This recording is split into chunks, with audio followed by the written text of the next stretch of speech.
This is Marcus Mayhem Adventures. As always, I'm Scott.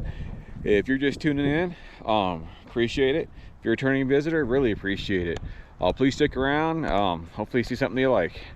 Anyways, today's video was originally going to start out with a little bit of brake work on the Travelall, and I got to get brakes done on this. Looks like a wheel seal is leaking. So that's what you can see down here. I just had to throw the brakes. You can see liquid there. Pretty certain that's a wheel seal. So I was going to get, and wow, damn, it's even worse than I thought. Sorry, I'm just noticing this. I thought the wheel seals were bad, but now I'm seeing legit evidence of at least one being bad. Anyways, that was my original plan. I was going to pull this in, get the tires pulled off, measure the drums, figure out which size I need to get for this, and then the little red Dakota over there, at least the minimum needs its brakes bled. I was going to pull some tires off of it and see where we're at. We need to get, because it has no brakes almost at all. It is horrible. So I was going to see where we're at with that, and then maybe even I got a bleeder, new little bleeder thing. Sorry for the wind. So I was going to see if the clutch needs to be bled on the Ford. That was my original plan. But I just came out here and I just moved the truck and saw this.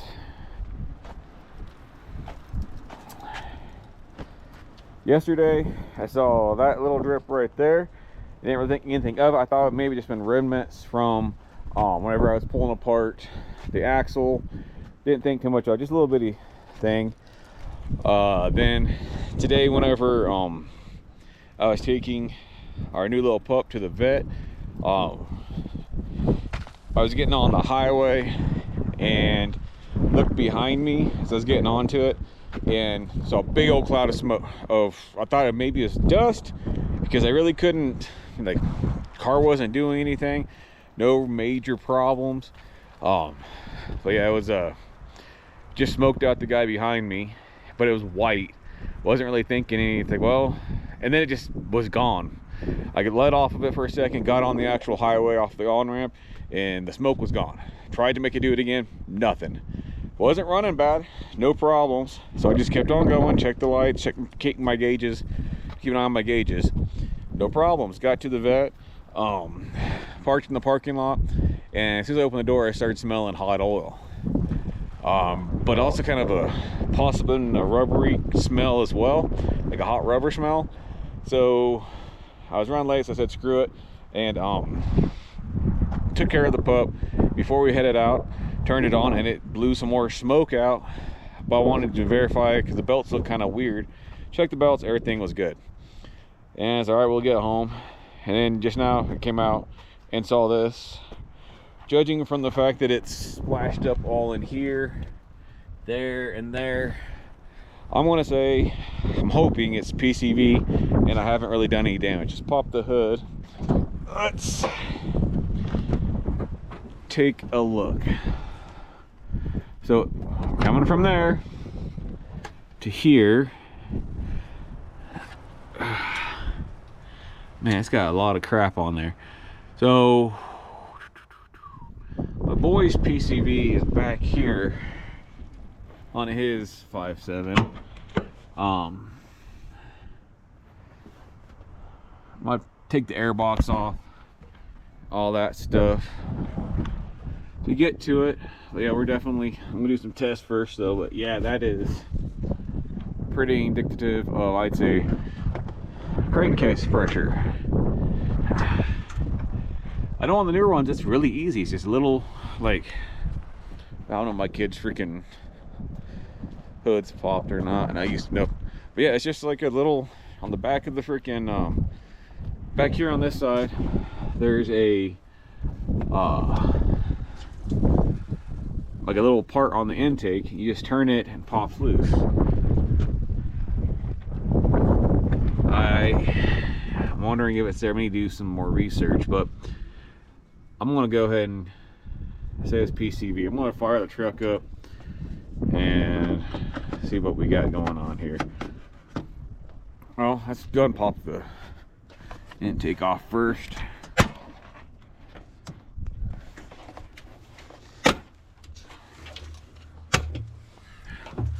I really got to get me a freaking another. Oh God, that is horrible. So minimum, I need a new air filter. Wow, that is bad. I don't think the PCV is on that side. I guess I'll be taking. All right, well, we're going to start pulling shit apart. Need a new air filter. All right, well, I'm going to fire the truck up and see how this shit goes. First, I better check to make sure I got oil on my truck still. Yeah, we're low, but we still got oil in it. Enough to fire it up and check this.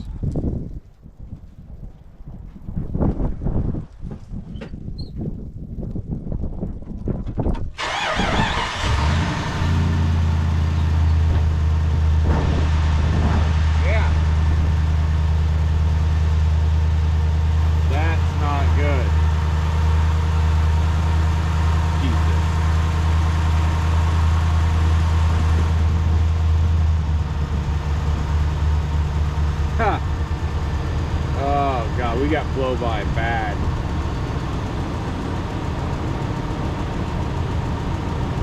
Alright, well. Shit. I don't have any.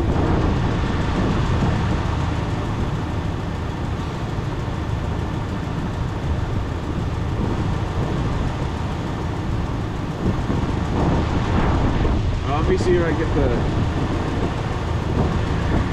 Damn.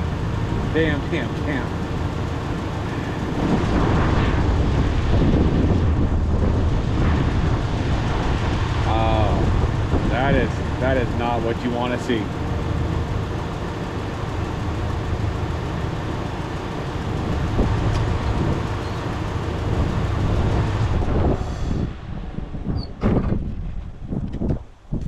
That is some serious blow by.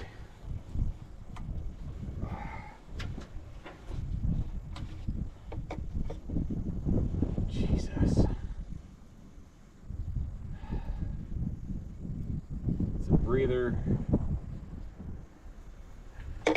All right, I gotta find the location. That's got to be the PCV. I don't see any other hoses coming into this freaking thing except for that, unless there's one going into the intake itself that I can't see. All right, well, we're gonna get everything popped off and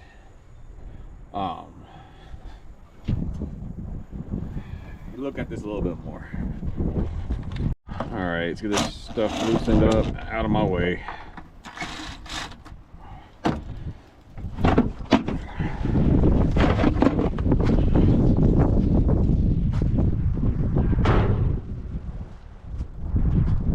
Jesus, there is so much oil coming out of that oil filter. This is ridiculous. Let's get that out of the way because I need to clean that out too.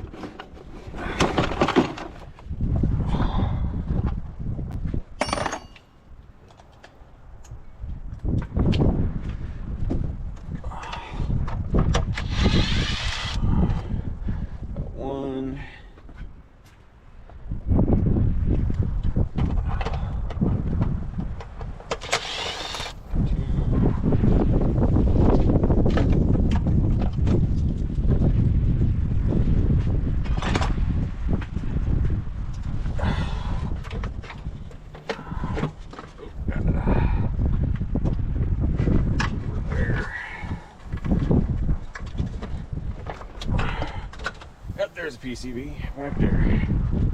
What just fell off? Oil cap. Jesus, that is freaking nasty.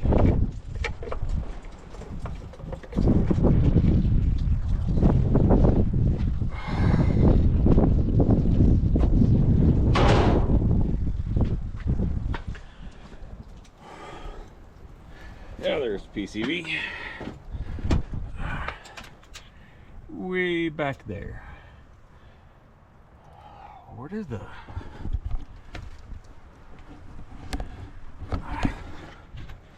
So PCV is right back here. So I'm gonna have to just be a quarter turn and pull.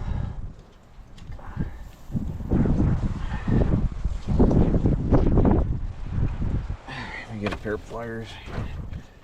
I don't want to just turn out.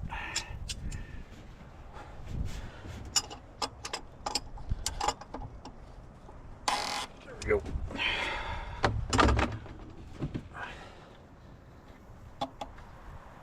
Jesus.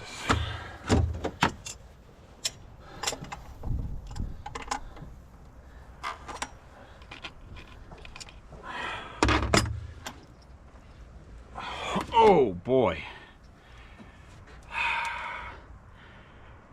I'm thinking that could be a problem right there. Wow. Well, let's get some, hop on one of the old jalopies. I think the pickup, the F-250 will probably do us. Yeah. Oh, it feels loose. I don't know, it's supposed to feel loose. I think it's supposed to be spring loaded. Is it weighted? We'll go get another one because regardless, this needs to be clean. That is disgusting. I might pull everything off and just clean it. That is bad.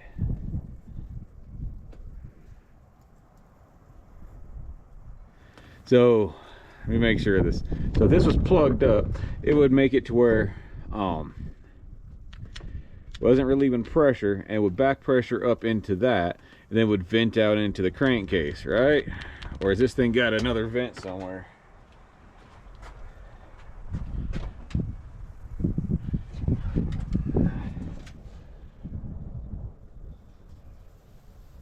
I don't know how that PCV or how the system works. And a lot of my kids, it's got a thing here and it comes out and it's plumbed, like has a tube that's plumbed back into the intake.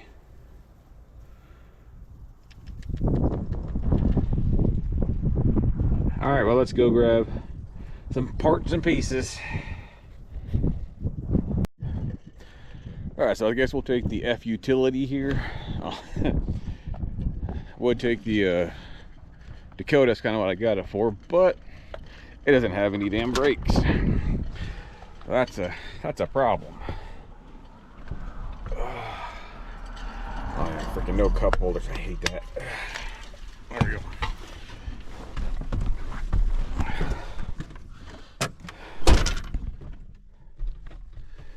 No reverse renegade, man. Can't believe this thing, but it is what it is. That metal, that's the plastic. And I always feel like I'm hot wiring this thing, some freaking car piece, every time I get in this thing.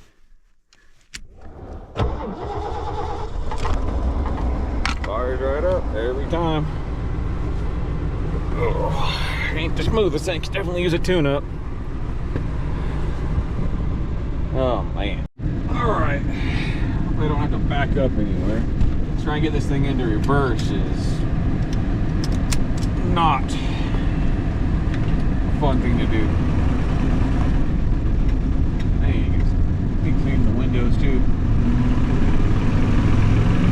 Can't beat a 460 and a 5-speed though. Y'all don't realize I don't have any brand loyalty. I get what I get. I don't throw a fit. Try and get what fits my needs best.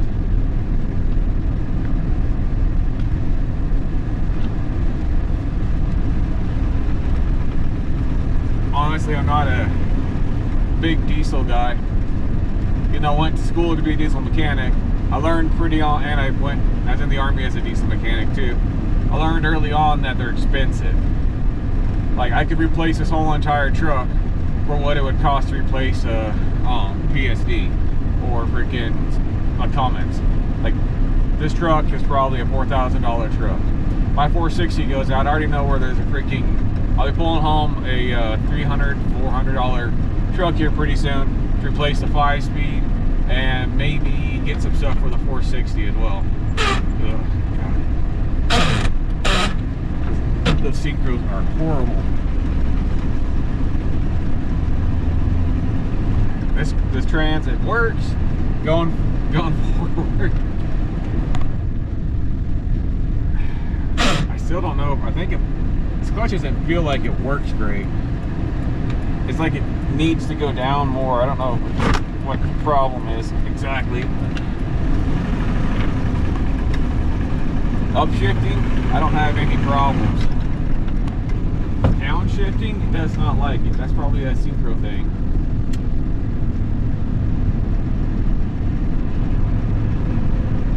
But that's why I wanted to get to try and bleed this, see if I can get some more travel out of the clutch. And then it's kind of down towards the bottom. It's not exactly the stiffest.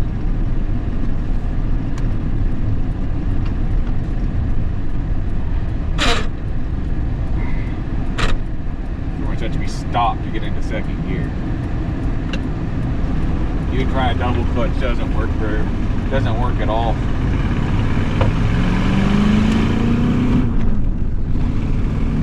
Going forward, she'll rip. I guess accelerating, she'll rip. And she sticks in all gears too. That was one big pain in the ass I had with the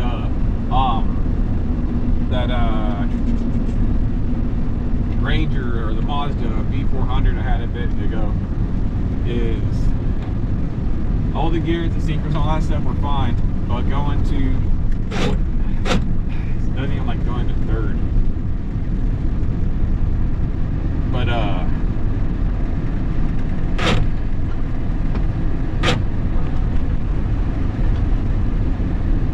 I just had to ride my brakes instead of downshifting. Is that Chevelle? Y'all see that Chevelle? I think that's what that was. It is just getting worse and worse every time I drive it.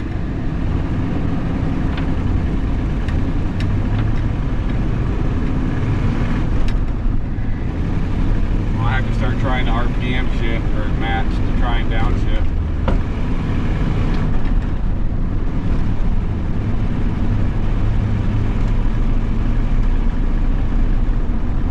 Like I said, if I need to, just use the brakes instead of downshifting to slow down.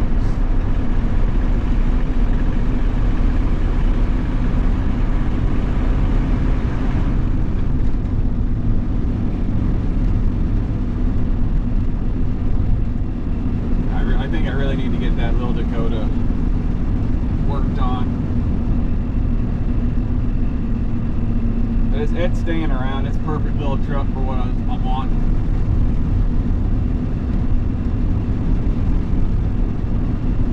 I mean, this really did throw a freaking hammer in the works. So I really just wanted to try to get that travel all put together and get sold, so I can get that money to be able to put into the rest of this stuff. I'm just gonna do a fourth is fine. Yeah, fourth works. Well, yeah, I was just trying to get some money, put the freaking kitty to be able to put into this and the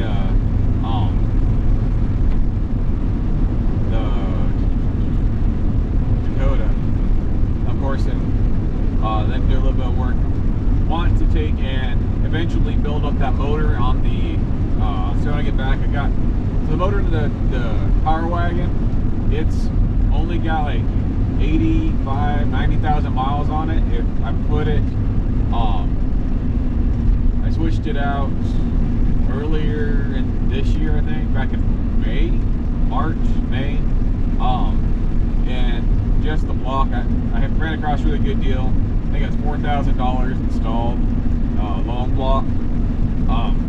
obviously, it looks like they didn't change anything else. That's all they did was just the long block. They took the PCV intake, all that shit, the freaking front of my motor, and just put it back on top. Didn't change anything, just the long block. And it seems to be doing all right, but I would have done some maintenance while it was in there. Anyways, I did that earlier this year, and I kept the motor that came out of it because it wasn't bad yet. It was starting to get a little bit of piston slap or rod knock, couldn't know which one. So my plan is to take and build that motor up a little bit, you know, more like a tow cam, RV cam, and then I might even go with a build out a stroker on it, just get a little more power, more down low stuff. All right, let's see if we can do some RPM matching. That worked better.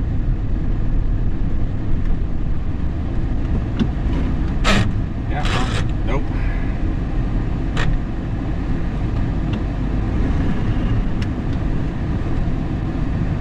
They have the gears, so I want to keep those gears. I don't want to be pressed. I think I'll take in, just start using my brakes to downshift, or instead of downshifting.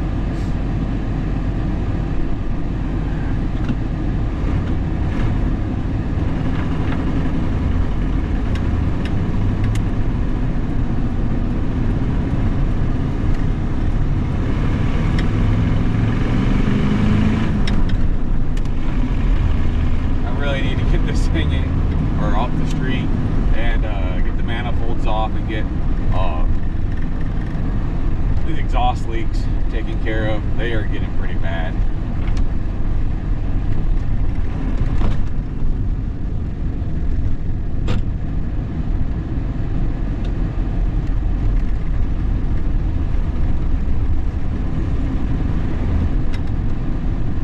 Good, I can pull through. Don't have to worry about getting in. Don't have to worry about reverse.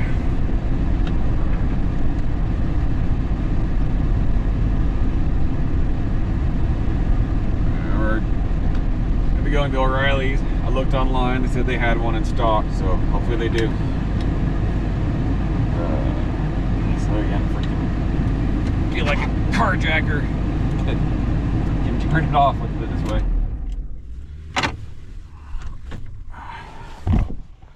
Alright, I'll go get my parts. So I need to get the PCV. I think I might even pick up an oil change for it. I think I just did it not too long ago, but a roll purple is always hard to decide if it's bad. Might put that off a little bit. Do all this crap, see how it goes, and then if I need to, I'll do another oil change. Because I hate to do an oil change on it just to find out I'm going to have to pull the motor. Because it's not just the PCV. Now I get the PCV, get some seafoam, do an intake clean, and then I'll get some for the motor too, or for the gas tank. And of course some carb cleaner and all that good stuff. All right, talk to y'all when I get back. All right, so we got some Berryman's carbon choke or carbon throttle body brake cleaners. I got to do some of that for the next project. I love this stuff. Upper intake cleaner. Or some, I get two of those, and then boom, some more seafoam for the tank. Of course, PCV, PCV. All right, let's get our asses home. All right, let's skedoodle.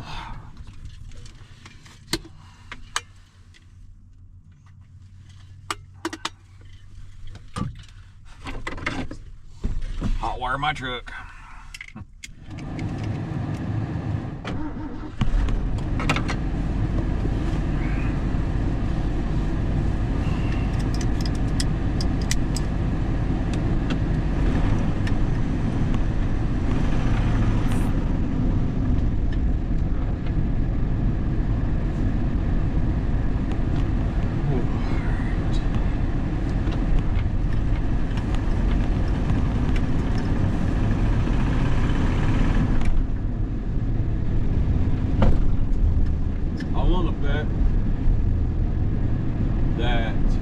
clutch, there is a problem with the clutch, it doesn't feel right. But because of that, the previous owner's not fixing that, that's what caused the seat grills to go out. They weren't disengaging the clutch all the way, and it's dragging. So they were kind of grinding and fighting freaking the transmission, trying to get to the next gear. Just my theory. I don't know if that's what happened or not.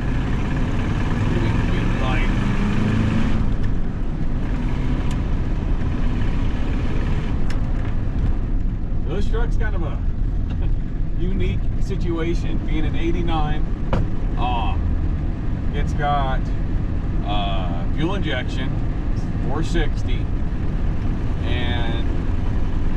but it's still got no airbags. Standard, I think it would have just came with the tape deck. It's got Bluetooth in there and all that stuff. But then even with the indicators, it doesn't have the automatic off, like the center off.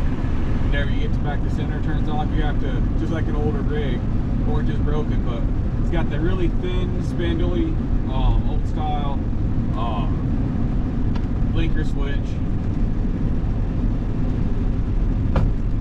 Same thing with lights, everything's manual. Knobs, it has pull knobs for lights, pull knobs for the wipers.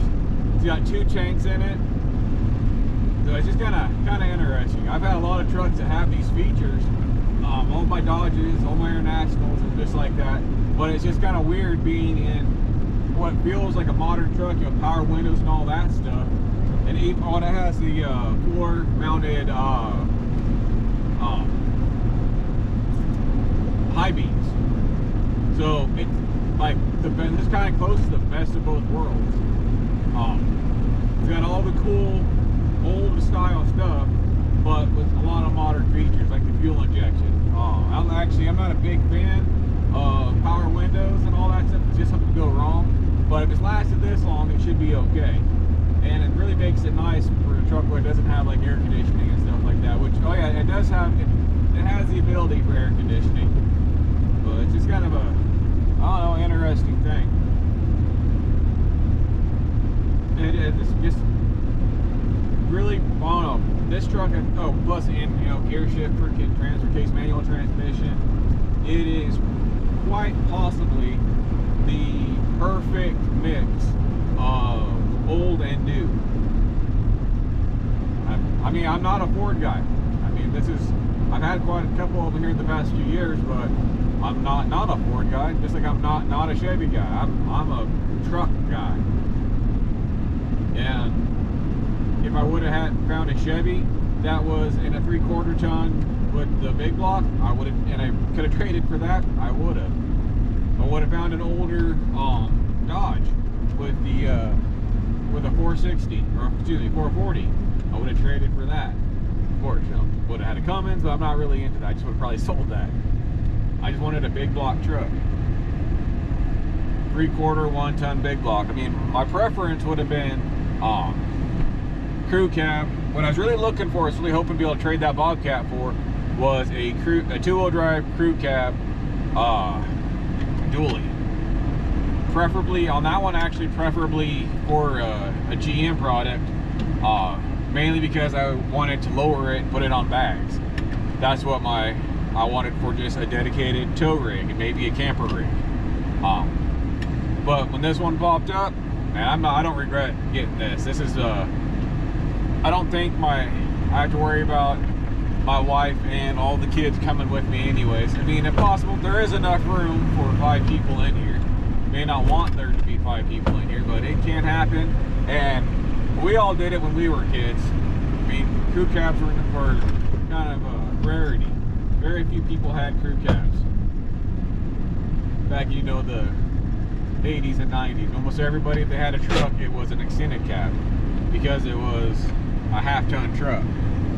And no half-ton trucks came with crew cabs.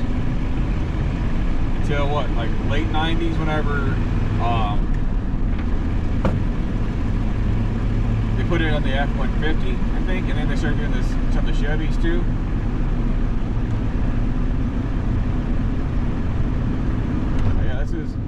we set it over with these utility box. I've always wanted a truck with utility box for camping out of, and this is gonna be perfect. It just adds an extra, you know, more stuff to put. You don't always want to have stuff on the inside, and having those two big boxes on the outside, you can add like our chairs and stuff like that that we would normally put inside the camper. I can put on those boxes on the outside. All of my tools that I always bring with me, put them on the outside. All of our fishing poles. Granted, I'd make sure I don't put anything in the top box portion of it, because you can't get into those unless I made that where the camper was raised up, which I don't want to do that really.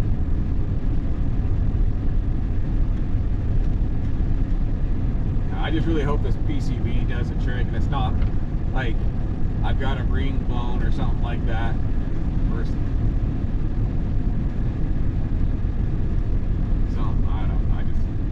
Not ring, but getting blow by. I never had blow by in my other motor that had 180,000 miles on it. Really hope I don't have blow by on a motor that has 80,000 miles on it. So hopefully this will fix the problem. Fingers crossed. But we're back home. Get all this stuff unloaded. Another trouble-free trip with the F2 utility. I have to think of F2 utility, F utility, the utility. There we go. The Ford utility. Now I'll get all this stuff unloaded and get that PCV put in. See what happens. All right, so we got PCV. I think I'm gonna take some of that carb cleaner. Spray down in there.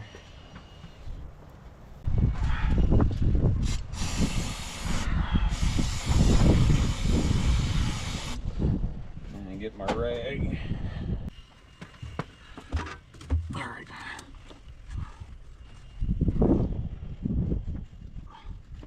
Yeah, it's got nasty. I need to lock my truck. Keys are in my pocket. Nothing more. Spray on the rag.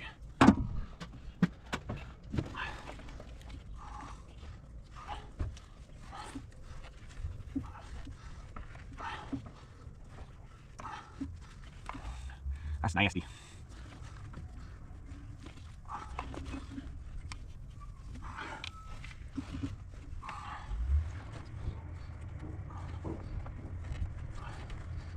Oh, Jesus. A little bit more.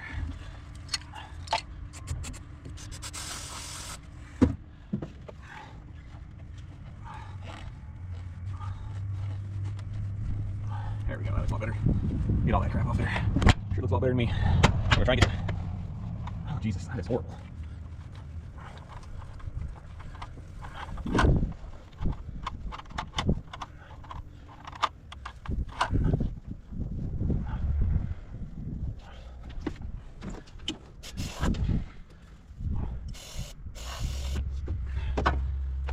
know I should probably not be doing this with freaking.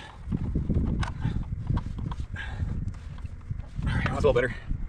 You guys got PCV put on. You go find me a little bit of oil for that O-ring and put it on. All right, a little bit of purple juice in the truck's my last quart. Get those O-rings lubed up.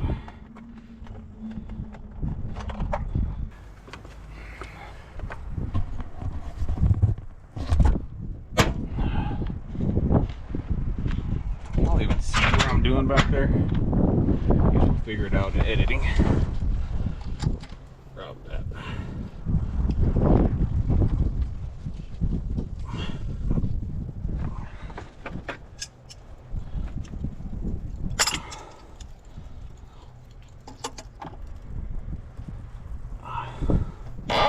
All right, there we go.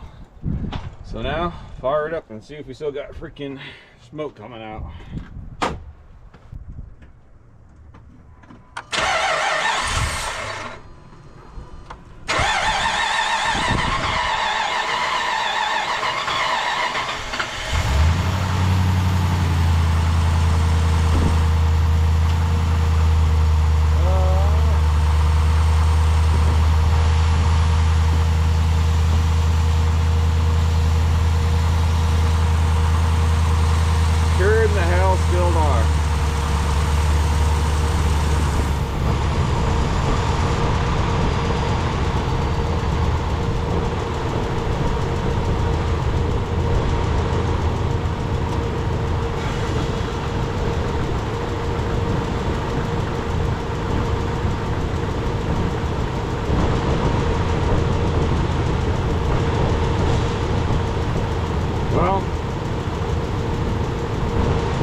think from here on, next step is to get a catch can for it.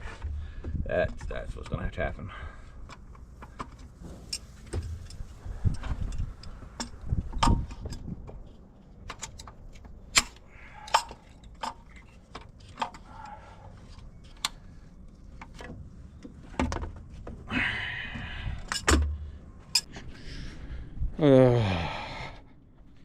Defeat.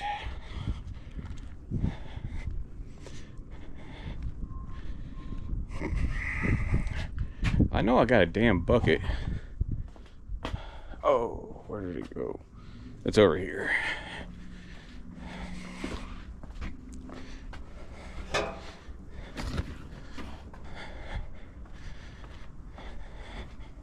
Yeah, there it be. Already got a bunch of gloop in it.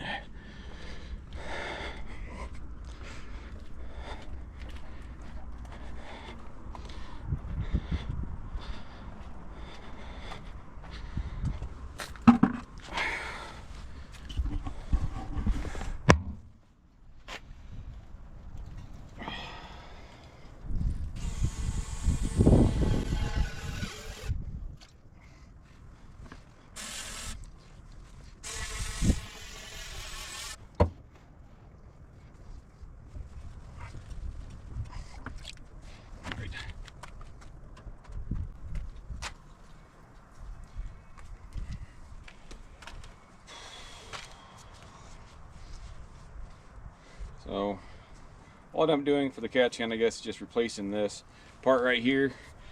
Get some hose, get a catch can, find a spot to mount it. But for now, I guess we just do this.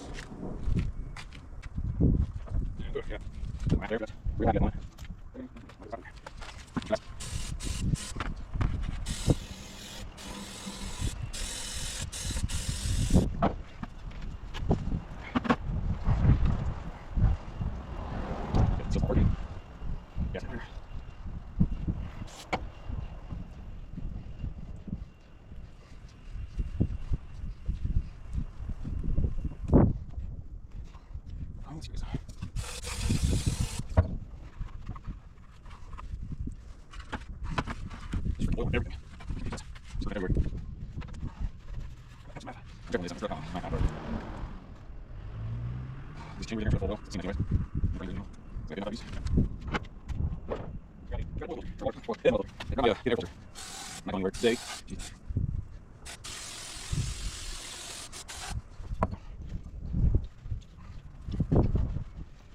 I'm not going to sponsor any paper residue off. So, isn't done yet. Maybe I'll find out though. Can't do this one.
Nice and wrapper.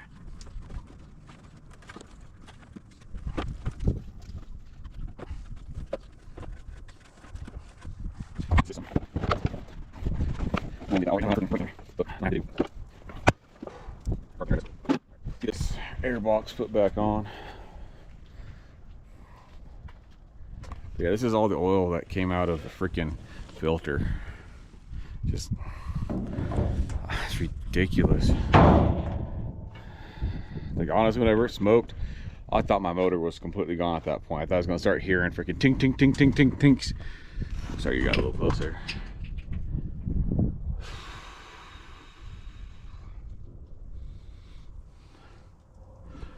I'm just trying to figure out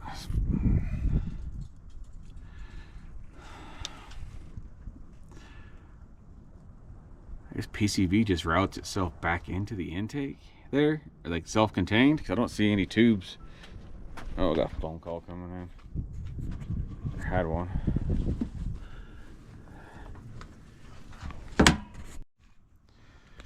All right, it's the next day. A little better mood.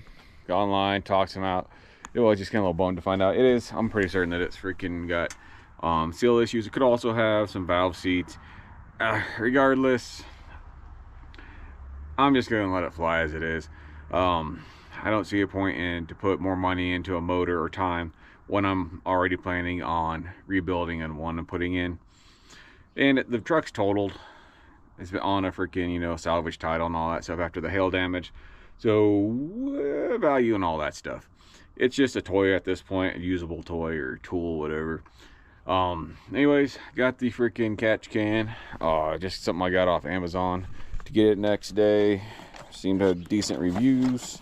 Comes with hose. That's the wrong size, but I got some 3/4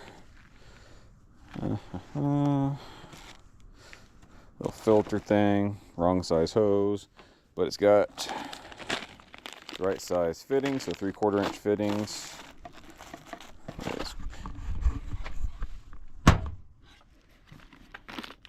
You got fittings, O-rings, a filter, mounting bracket,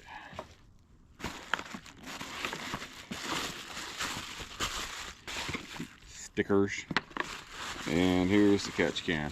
Little piece of aluminum, seems to be all right. Looks quality enough.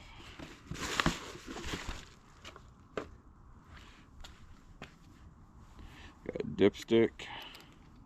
That's one reason why I got it, so I didn't have to keep pulling it off. Might have to change that. If I can see it. I like the dipstick there.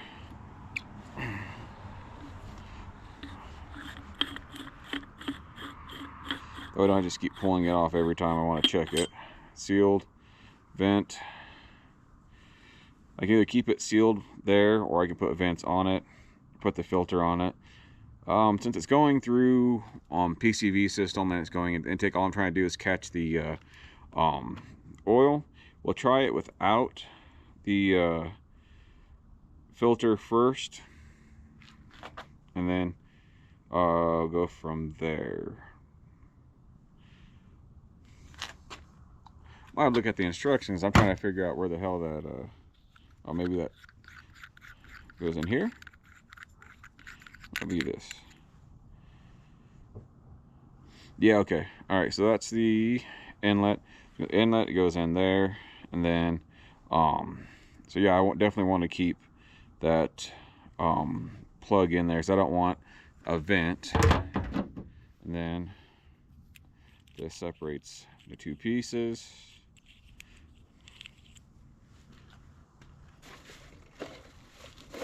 Guessing I need to pack this into here. I might want to like read the instructions if it needs to have all of it in here, or if there's like a,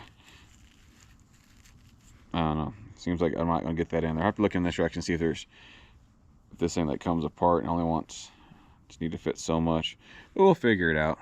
So see how this goes. Oil, yeah, I guess it's supposed to help separate out the oil from on the inlet side from the oil, from help, you know, turbulent, I'll make the freaking oil come out of the gas. Hopefully it works. We'll see what happens. Let me read the instructions a little bit. We'll go from there. All right, so I just got all I could shove into there, and I'm just gonna take and maybe cut the rest of that off. And just keep packing it in. Got all in there. Oh, Jesus. Had it. Just about had that. Great.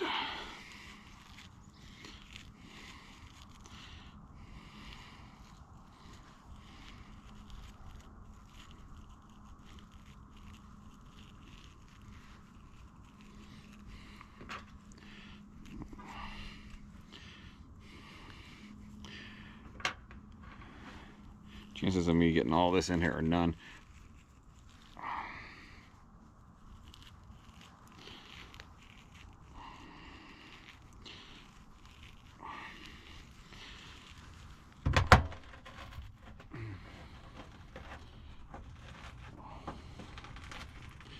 And then be able to get the freaking top back on. Bottom, the lid, the base, whatever part this is. Well, maybe.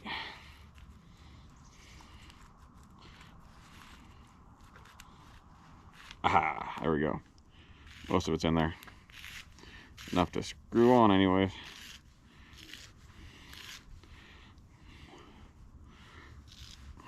So let's see. Yeah, okay, can still blow through it, so it's not like really restricting it. We'll put that back on there. This isn't one of the high dollar, like, baffled systems. And this was cheap and get it next day. That was the biggest one. I want to get the truck back up on the road. Did it come with any thread tape? Don't look like it.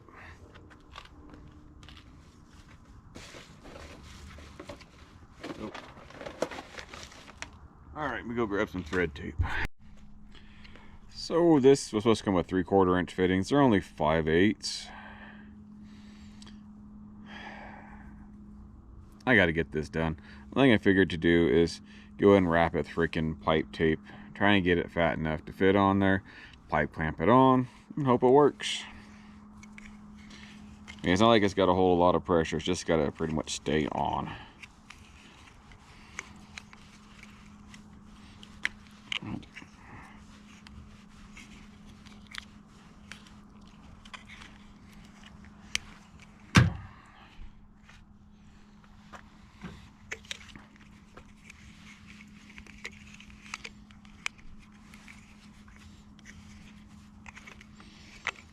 I don't know how much thread tape this is going to take to go up to 3/4, but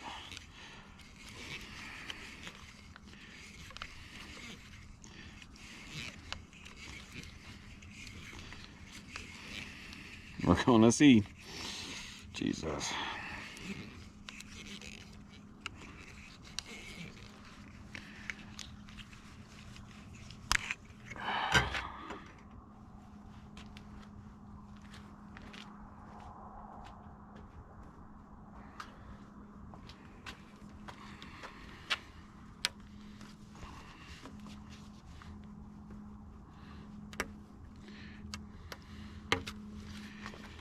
That work? Yeah, I think we can get that to work.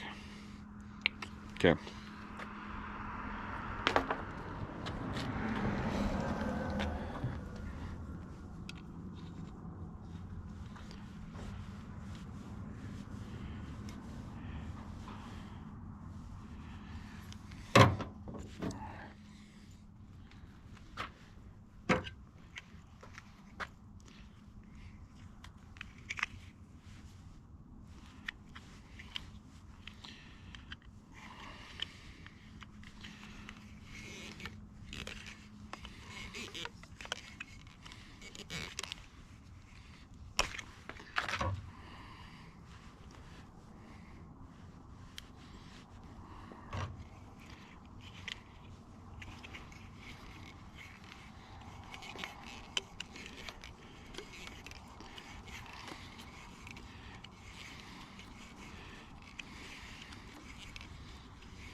Alrighty.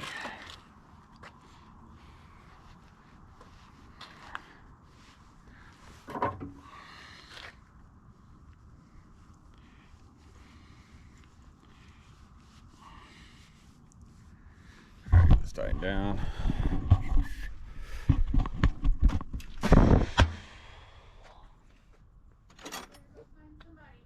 What's up? Alright, let's get this thing. This thing's threaded on here.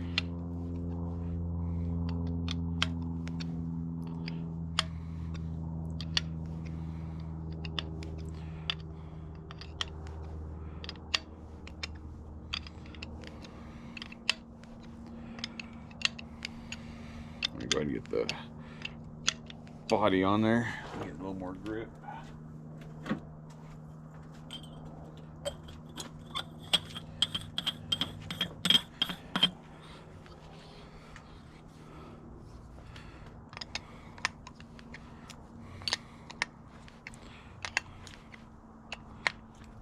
There we go.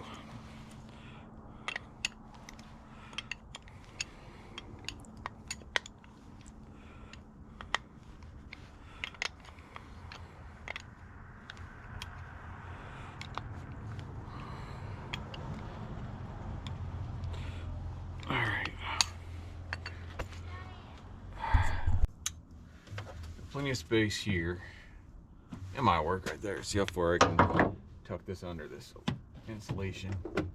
All right, there. Cut the bottom off. That right there. Should have there's plenty of room for the hood. Before I cut the bottom off, I guess I'll take and mount it and make sure the hood will drop down over it. Gives me room to fill here. Otherwise,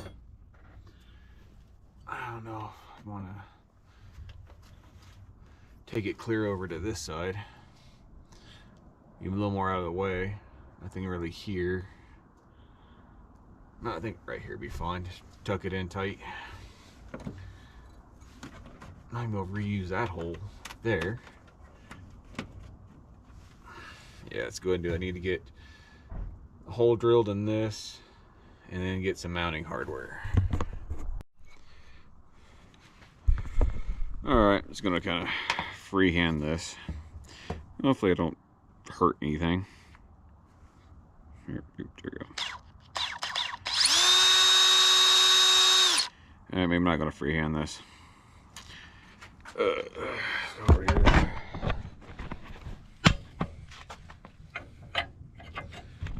Look over here where I'm drilling. Come on.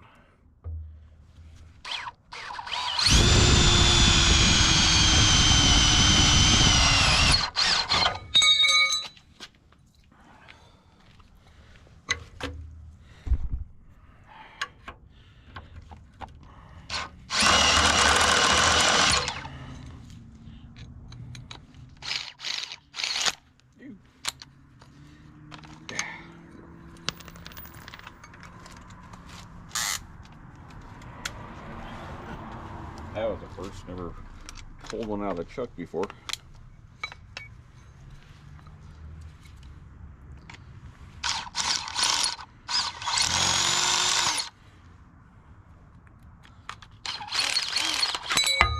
Oh, damn it. Alright.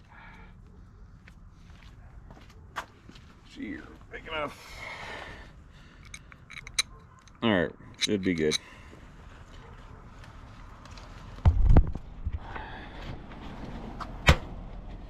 Okay, let's get this thing mounted up.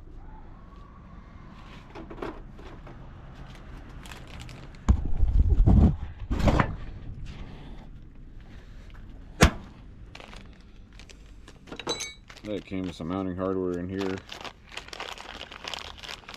Got Allen's, all right.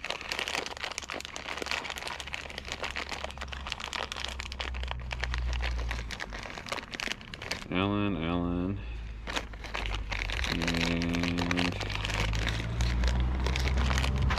lock nuts. There we go.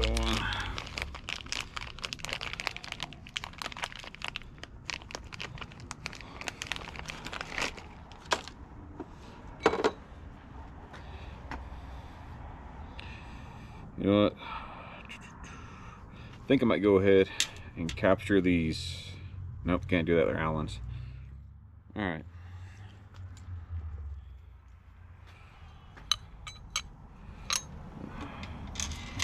It's going to be so fun.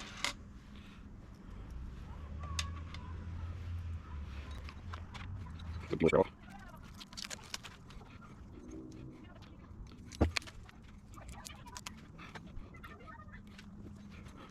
In there, in there, yeah.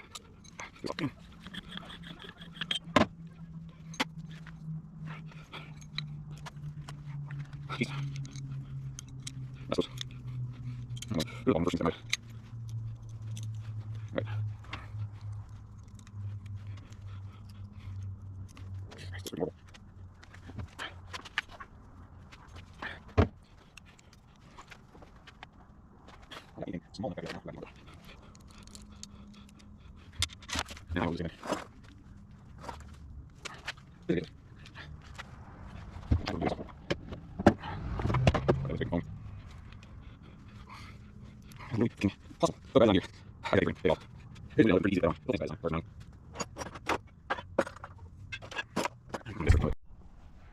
Alright, well that was unnecessarily difficult.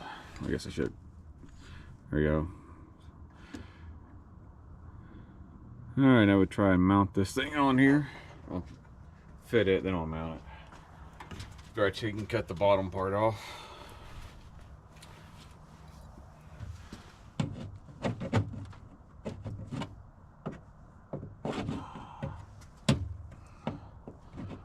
Maybe I should put it under.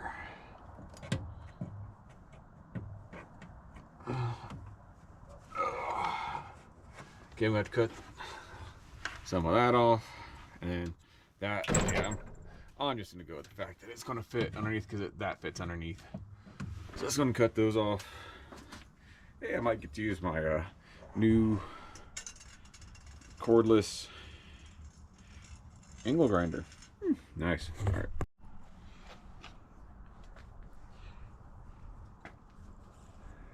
Alright, so I guess I got this brand new grinder. I don't know if I like it or not yet. Of course, I really don't like it set come installed with the freaking safety features. I haven't figured out how to take that off yet. I don't. Not a fan of freaking those. Alright.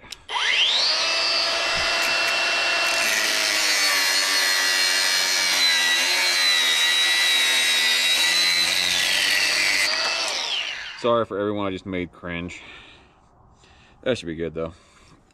I know I shouldn't be using this type of freaking aluminum, but it's what I got.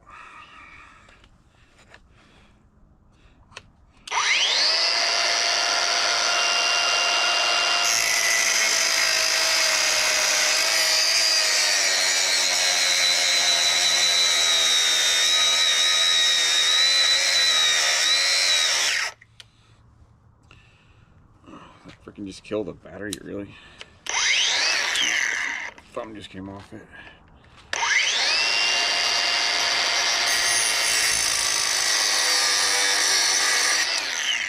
All right, there we go.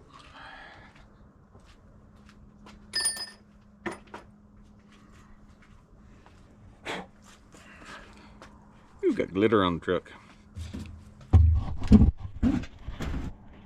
Okay, let's get this thing mounted up now. Alright.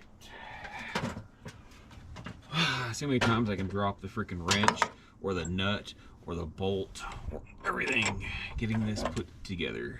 So like I said, I think I'm going to go the underside.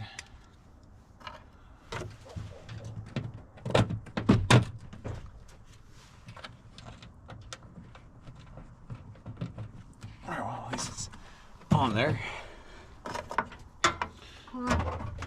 Cookie tasting break. All right.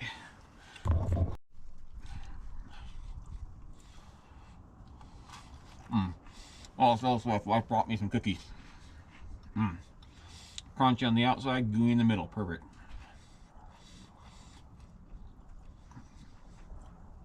All right.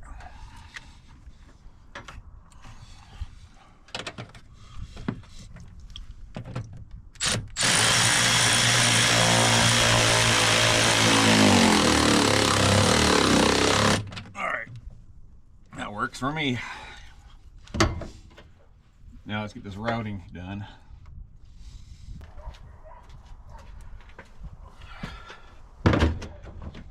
So I guess first things first is getting that one back off.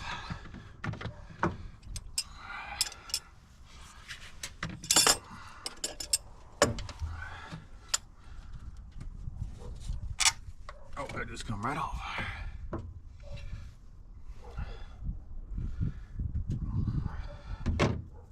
Get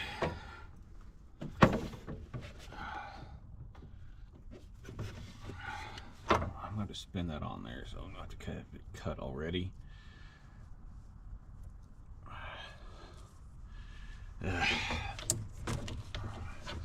Need from there to there, about like that.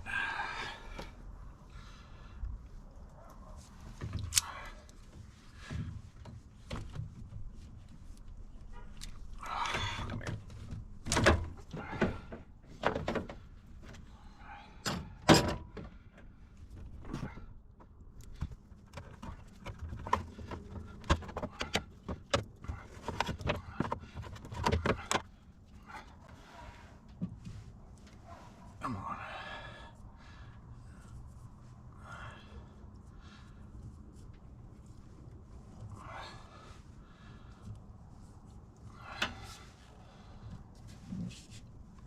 All right, there we go.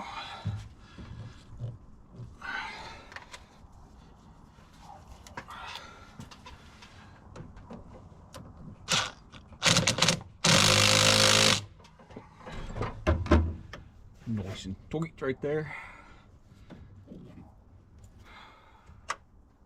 All right, another rose clamp here. See, oriented this way, maybe this way.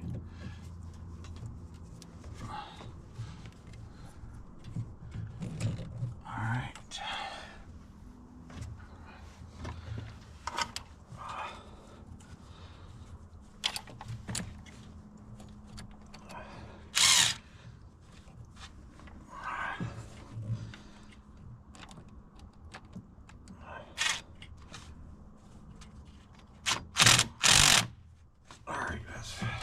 Good.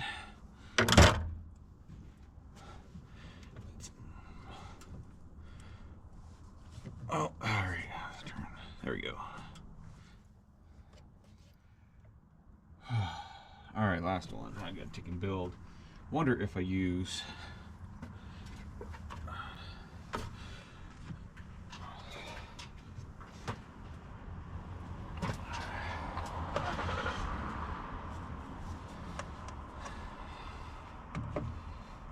here. This maybe? Or maybe not. I don't know.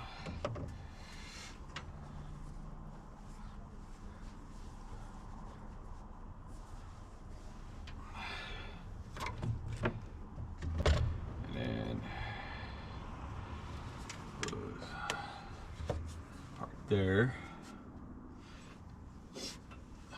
Flexible. Shoot, that's just take it out like that, I guess.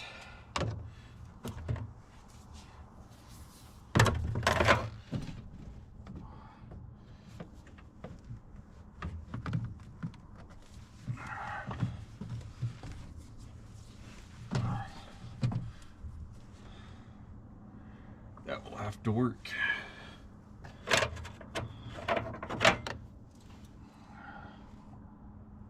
There, yeah.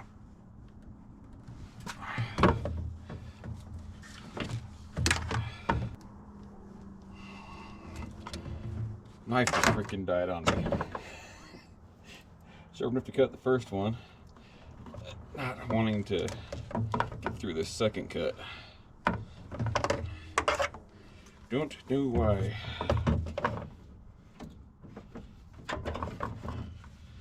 There we go. Think. Nope.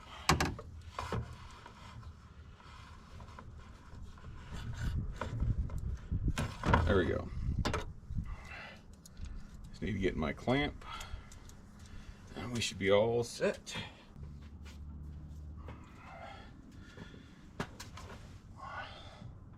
All right.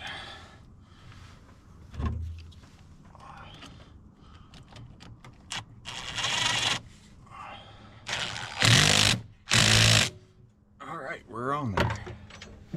And to there. We should be good.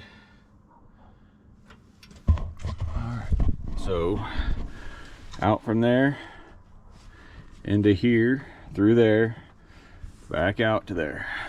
I'm gonna fire the truck up and see if it makes any difference on the smoke coming out.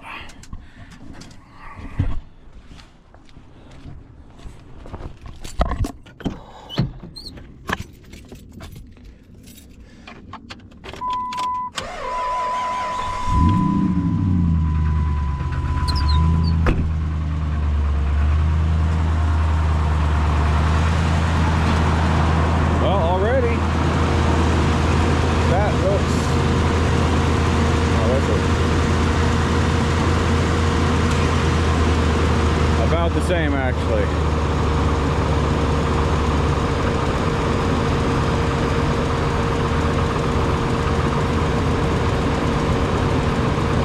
It is what it is. Let's see if it catches some freaking oil, though.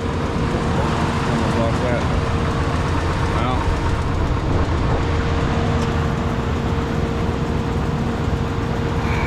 Alright, well. I mean, we'll see what happens. Hopefully make some difference, but last thing tonight, I think, actually I'm good for the night. Tomorrow I'll catch it up, we're gonna do it up for cylinder head clean, and try and get this thing a little bit better. All right, catch y'all in the morning. Good morning. So we're back out on the Power Wagon. This morning we're gonna do a little bit of seafoam, upper cylinder head cleaner, and then I'm gonna dump some. I got another can, I think, of the regular seafoam. I already dumped one can in the tank, and after I get this done, I'll dunk another one, and not a full can, but what was it, 7 ounces into the, so like half a can, I guess, into the engine. Get everything cleaned up, and then we'll do an oil change here in probably the next couple weeks. We don't really drive a lot in this truck, but let it run for a little bit. Have you ever done this before? I already got the little J-hook thing. You can see it back there. It's got a fiddly to get into this particular motor. You got all that big air box and all that stuff. But it's just a piece of plastic, and it's got one of these kind of straws, a little bit, well, like more like this, flexible, and you just wrap it around, and then you take and hook it where it's pointing towards the intake for your throttle body, and then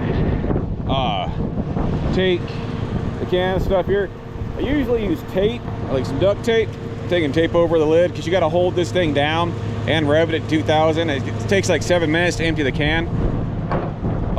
I'm not gonna do that, and I can't find my duct tape, but I got some zip ties. I'm gonna see if that works this time. There, I'll get away from the truck while it's warming up. It's got some ticks going on this morning. It usually has some, and with a Hemi, it's got some normal ticks.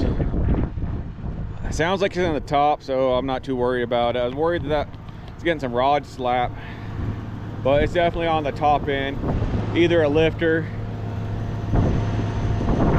I think it might be freaking exhaust. These manifolds have always freaking had issues. They have gone through 3 of them, and they crack, they blow gaskets out. I think whenever I rebuild that motor, actually I don't think I know, when I rebuild the spare, it's going to get headers put on it. I've had pretty good experience with where they JBAs, whatever they were. They worked pretty good last time. We're gonna let the motor finish warming up, and I'll figure out how to get this thing set up. And I usually use a pipe wrench as a weight to be able to figure it out. It's the way I do it at work whenever I'm trying to thaw well heads and stuff like that, or motor valves and all that. Use a pipe wrench as a lever on the, I'll show you when I get it on, get it in there. Once everything's warmed up, see how it goes. Yeah, that's about as much pain in the ass as it usually is. Never wants to stay on the can. I didn't record this because it was a huge, if you get it the first time to where you can get it set up and get the can spraying and get the tape on it, it'll usually go. But if you miss and pull it off and it sprays everywhere and any of that gets on the can, you're not gonna get any tape to stick. Anyways, it's got full can in, just cleaner on the top, but that's already looking better. I mean, that could also just be from running at 2,000 RPMs for a while, but That ain't bad. Oh yeah, I forgot to show you. This is how I do my how I set my throttle. Where'd I put my freaking wrench at? There it is.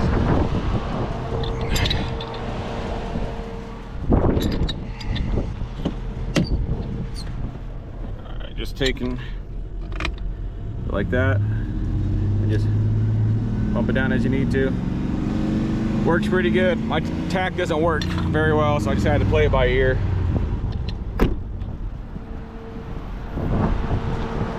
What was that? Something started. Oh, now we're smoking. That's not good. All right, I guess I'm gonna turn this off. Fuck. See what else is going on. I think that might be from having that freaking piece in there. It's pulling air. We'll pull that out and then restart it and see how things are going after that. Yeah, I think that was just blowing off the remnants from what was in the intake, any puddles and stuff. It happens every once in a while. I just kind of worried because usually I don't have issues with the vehicle when I put it on. It's just something I'm doing.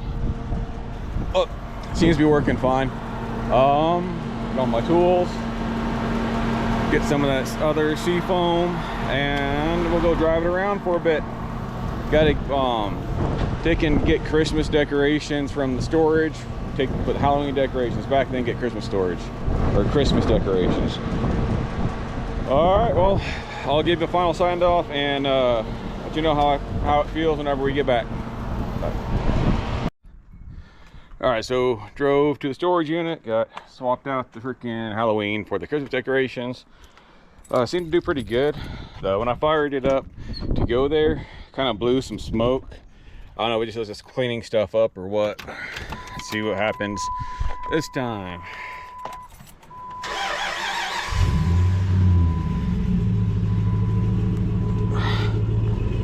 Seems to be doing all right. All right, let's check the PCV.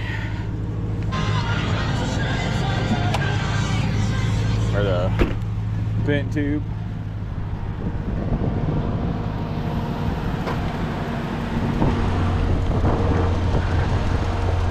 We got a little bit there. I mean, not a lot. I don't feel any smoking still, but I'm not feeling pressure.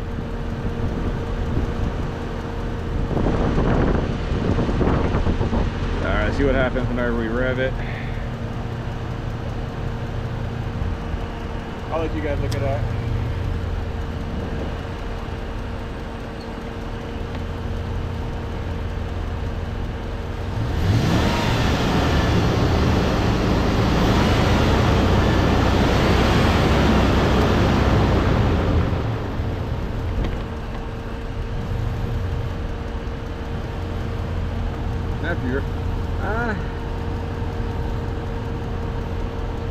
No vacuum. I don't feel much pressure though. All right, we're gonna turn it off and we'll check the CAT scan real fast.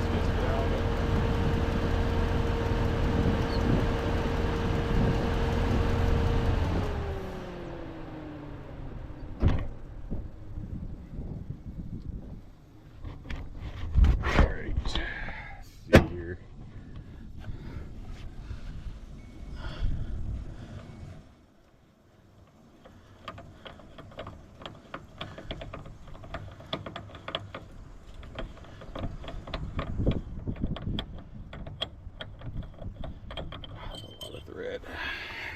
Smoking. Yeah, we already got a little bit in the bottom there. See that? All right.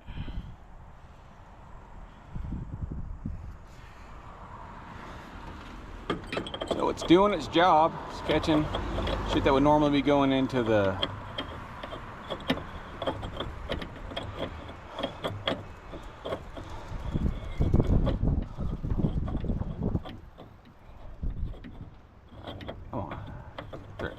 There we go. I'm gonna do one more thing. Fire back up.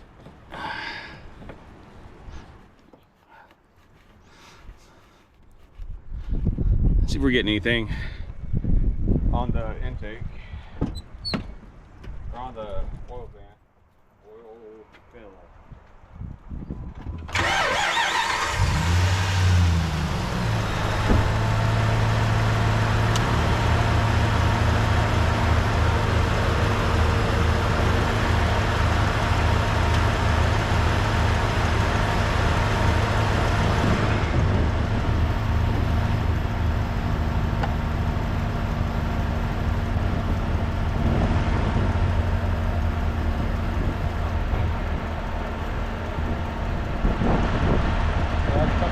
I want to see if it freaking blows anything out that way.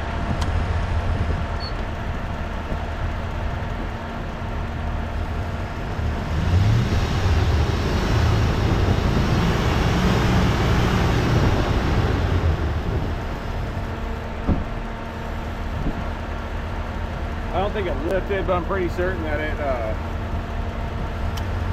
blowing out around it though. All right.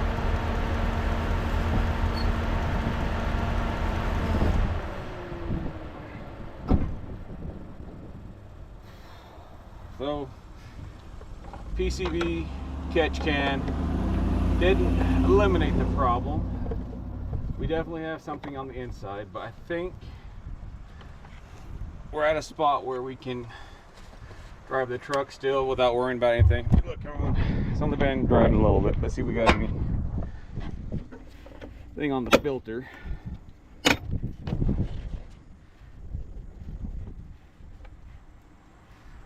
That's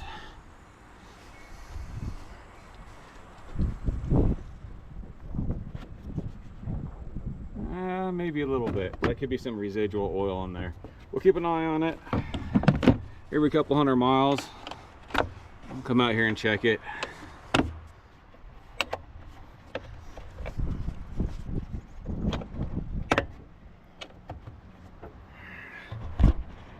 Okay, well I think that's all for this video. Oh, also lubed up my latch. It wasn't wanting to release. Threw some lube on that and got it taken care of. It runs good. Our release is easy now. So, just a reminder: change your PCVs. I think that was what caused the problem, or that was an issue, and having a fucked up PCV probably cause more problems. Could be more issues in there. I'm sure there's more issues. It doesn't seem like, I'm not like ultra worried about the rings. I don't feel high PSI. It's not negative, and anything over like what 3 PSI is supposed to be worrisome.